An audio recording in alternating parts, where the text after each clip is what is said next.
Much like the papers that were strewn across the pitch at the Tottenham Hotspur Stadium, Spurs once again capitulate and Chelsea well and truly take advantage in not only this match, but potentially a title race. Yes, Chelsea are well and truly back, and Enzo Fernandez has engineered one of the most potent attacking forces that we have seen in the Premier League, not just this season, perhaps ever. Let's be honest. No, we're absolutely exquisite, and yes, I'm getting gassed, but I think it's absolutely fair to do so with the performances that we are seeing right now. 35 goals total in the Premier League is exquisite, and who would have thought that we'd be in this position? I mean, look, 11 goals for Cole Palmer, 8 goals for Jackson, 5 for Noni, 3 for Enzo, and there's plenty of other contributors. Let's just not single those boys out. We are looking so exciting right now in the league, and we know in any game, even if we do make mistakes like Cucurella makes in this game, or Robert Sanchez has made several times in other matches, we know that we can outscore teams, and that is the key difference right now for Chelsea. It was 2.1 XG for us with 63% possession and over 17 total shots in this game against Spurs. It wasn't complete domination. Yes, they had their chances, but my God, we do look absolutely good. And I have to say, when I'm talking about attacking players, you've got to single out the front five. And yes, I'm going to put Enzo Fernandez into this. When you've got Enzo Fernandez, Cole Palmer, Neto, Jackson, and then you've got Jadon Sancho on the other wing, you do understand why we are scoring so many goals. You look at it and you can just go, there's just so much excitement there. You look at Enzo and the way that he can pass the ball around, the way he can thread through passes, but then also arrive late into the box. You look at Cole Palmer, who can just slot penalties for fun. You look at Neto with his pace and how he can turn players inside out. Jackson, again, with his strength and guile and his ability to find the back of the net this season as well. And then you look at Jadon Sancho as well. Look at his ability from outside the area, the way that he puts it past men, you know, the 1-2 touches. It's just so absolutely ridiculous. And I think, again, like, let's single out some individual players here. Jadon Sancho, definitely one of his best performances. That goal was absolutely ridiculous from him, and in fact it shut the entire ground up. Even when they were 2-0 up and it came back to 2-1, you still have to say Spurs knew what was coming. They knew that we could come back, and with players like Jadon Sancho, you've just got to say it's absolutely brilliant. Enzo Fernandez, I mean, he looks every pound, I should say, worth the £100 million fee that we are paying for him now. God knows what happened when he did get divorced, because something is absolutely ridiculous. This guy is going Super Saiyan right now on the pitch. He looks like a completely different player than what he did at the start of the season. And maybe these rumours and what we were saying back last season about this hernia actually affecting him was affecting him. Once he's got past the hernia and the injury issues, and he's got past the personal problems, he actually looks like a decent player. What a fucking surprise. And I think it's really interesting that Enzo Fernandez didn't take him off at half-time when he could have taken him off for Romeo Lavia. So it just shows you there's faith in this guy. He knows that he was going to come good. And to be fair to Enzo Maresca, he kind of said that he was always going to come good. And then, yeah, Cole Palmer, obviously, just ridiculous. The fact that this guy didn't win Player of the Season last season tells you everything you need to know about, well, corruption, quite frankly, in the Premier League. You look at how well Phil Foden's faring right now in a team that should be absolutely dominating the Premier League at Man City. He looks absolutely rubbish. So no one's even talking about Phil Foden. Cole Palmer should have won Player of the Season last season, and maybe he will deservedly win the Player of the Season this season. And yeah, the penalties are absolutely brilliant, and he slots them away so calmly, and I never worry for a second with this guy. The Panenka is just ridiculous. But for me, it was the assist for the Enzo goal, or the assist for the Enzo goal, the run that he made. It just shows you how quick-witted he is, how technical the boy is.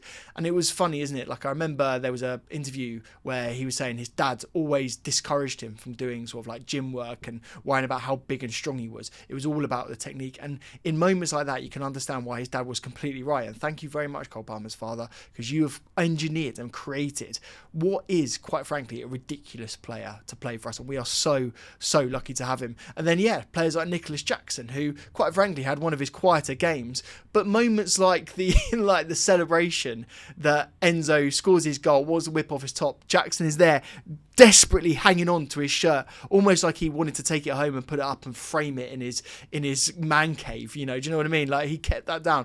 And it was just moments like that. You can see as much as we're a brilliant team, and I could keep on going on and on about how exquisite the football is, there is an element now where we are a bit more of an actual team, where we're getting players that actually build bonds together. And this is why I call out that moment in particular. It might be something that you didn't even remember in the game because it was just such a funny little moment. But it just shows you, like, the boys' togetherness is immense. And Nicholas Jackson, again, even on an off day, even in a day where he isn't looking his exquisite self, he still holds up the ball. He still gets in the right positions. He could have had goals himself as well. So just brilliant. And yeah, as I say, Neto, really had a tough game against Dogi, who's a very good defender, really, on that left-hand side. But Neto still looking exquisite. The way he cuts in, we do think really that the right-hand side is his position now in terms of his side. He's better on that side. Not saying that Noni doesn't deserve to play there, because quite frankly, I'm happy to interchange those boys, and I love Noni Madueke as well. But yeah, to see him perform, so well again, it's just exquisite. And the attacking potency that we have with an ill Mykhailo Mudryk not even featuring on the bench, and still having such immense talent, is such a credit to where we've come from, and how far we've come now as a team. And I know what you're going to be asking me about, and it's two words really, isn't it? It's title challenge. And well, after this Super Sunday, you have to say it's on, isn't it? You have to say we are in and around that. We're involved in the title challenge. And who would have thought at the start of the season we'd been even uttering those words? 4 points above Manchester City with a slew of injuries that they have, and also one of their worst runs of form in over 40 years. It's not that bad, is it? And then Arsenal, 2 points clear of them now after their draw against Fulham as well. And they can't score goals if it's not for Stoke City FC's-esque corner routines. So again, how are they going to challenge for a title if they can't actually bang any goals in? And then Liverpool didn't play this weekend, but we are now only 4 points behind them. And while I don't think the pressure is necessarily on them, and I still expect them to pull out what should be a comfortable Premier League victory for them, especially when you consider that it could be 7 points clear, after that win against Everton.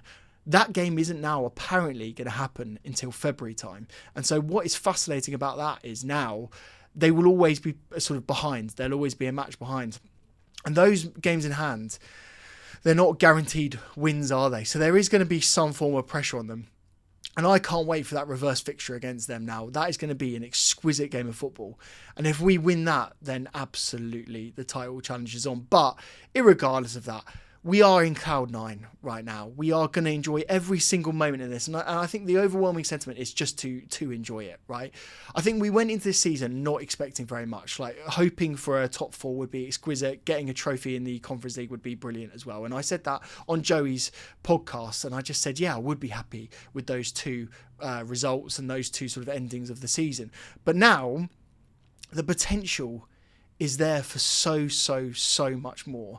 And what we've got to do is, as I say, just savour every moment of it. And even if we don't win the title, quite frankly, we didn't expect to be anywhere near this. So even if we finish second, even if we finish 7-8 points off Liverpool who walk the title, I still think that's an incredibly successful year. And now when you look at the fixtures, we have to talk about these. The next 7 games are very, very interesting. Brentford at home, Everton away, Fulham at home, Ipswich away, Palace at home, Bournemouth away, and then Wolves at home. Those are just the Premier League fixtures, by the way, as well. So that's 7 games in which you can quite conceivably see this Chelsea team getting 21 points out of it. Even if we dropped, 2 points, got a draw in one of those games, still 19 points.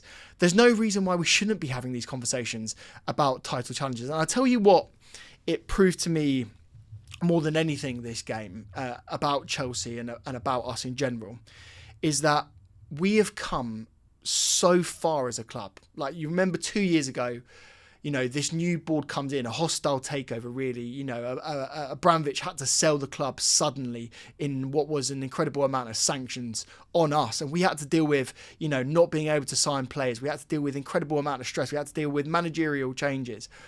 And we've had to deal with so much sort of turmoil in the club, 35 player squads, 40 player squads, 2 types of dressing rooms, players coming in and out, famous legendary players leaving, academy products leaving. And I think you just got to laugh now. Do you remember the pundits, the commentators, the fans? They were all questioning every level of this football club. And, you know, people like the board, they were saying they weren't good enough. They didn't know the formation. They've hired the right people, the board. They deserve a huge amount of praise, and we should be backing them now to know that they're going to make the right decisions. You have to just say that they know what they're doing now. And then you look at things like the directors of football. Again, they were questioned about bringing players in. Malo Gusto, was he good enough? Was Nicholas Jackson good enough? Was Romeo Lavia good enough? All of these players have proven each and every one of these people wrong. And you have to say now that Stuart, Whit Stanley, Joe Shields, we put ultimate faith in them because they know what they're doing. Again, the players were getting so much stick as well, weren't they? Like, again, there were moments in which we said, is Caicedo good enough because of the issues that he had at West Ham in the first game of the season? Ultimately, the people that really were there, they knew that he was good enough. We absolutely knew that. Then you look at Enzo Fernandez getting so much stick as well. There were so many players that people questioned over and over again. And again, they've just proven everyone wrong. And let alone, last but not least, the manager. Again, this guy comes in with a huge amount of pressure, coming off a Pochettino season that at the end of the season was half decent, but halfway through it was rubbish. But again, he's proven all of those doubters wrong. He's tactically smart. He knows what he's doing on the pitch. Very interesting things in game. Like, look at what he did today, taking Lavia off at half time, putting Gusto on. He's shown every single person that he knows what he's doing now. And ultimately, he should just be backed. He could become one of the most well-respected managers of Chelsea in the Premier League era. If he does this, if he takes Chelsea from where they were at the tail end of last season and perhaps the season before that, you add all of that context together and you look at what he's done now, it is absolutely ridiculous. And I think the overwhelming sentiment of this, right, is that throughout all that pain, all that turmoil, all of that sort of worry that we had, we have got Chelsea back. And this is why I'm so chuffed with this result. This result is exquisite. Beating Spurs at their stadium is a wonderful moment. But more than anything, it signifies that Chelsea have come so far. And yes, you can say to me right now that you're getting way too gassed and that Chelsea are still not anywhere near Liverpool. And I don't really care. Because even if we don't beat them, even if we don't get the title this season, we've come so far, and the Chelsea of old, the Chelsea that we fell in love with, you know, the Chelsea that we expect to see out on the pitch, has not only come back, but the attacking football is there. Like, we're playing such a different breed of football that we even won all of those titles with. And so it really is such an exciting time to be a Chelsea fan. And it's a wonderful moment. And this was a huge performance, and we should be so incredibly proud of it. And I'm so excited to hear what you thought of the game as well. And do you think that we are in that title challenge? Because I think you're going to hear every single person now, every pundit out there, saying that we're involved in it. And I'm so interested to see what you think. If you enjoyed this video, hit the subscribe button. It will mean the world to me if you do. And if you like this and you want to see more of me, go and check out the Joey and Josh podcast. We've just got a brand new episode up there, a true crime episode that you're going to absolutely love. It's a story that has twists and turns, a story that has multiple suspects, a story ultimately that really is still unsolved. And so that will be linked in the description. Make sure you go and check that out. And I've got a lot more content coming at you about Chelsea this week. Look out for me on the kickoff. Look out for me on a few other channels, which I will give a shout out very soon. And of course, we'll be back in with Joey, and I cannot wait to chat to him. And I wish I was seeing him right now and giving him a big hug, because what a fucking moment it is for Chelsea Football Club. Thank you so much for watching. I'll see you in the next one.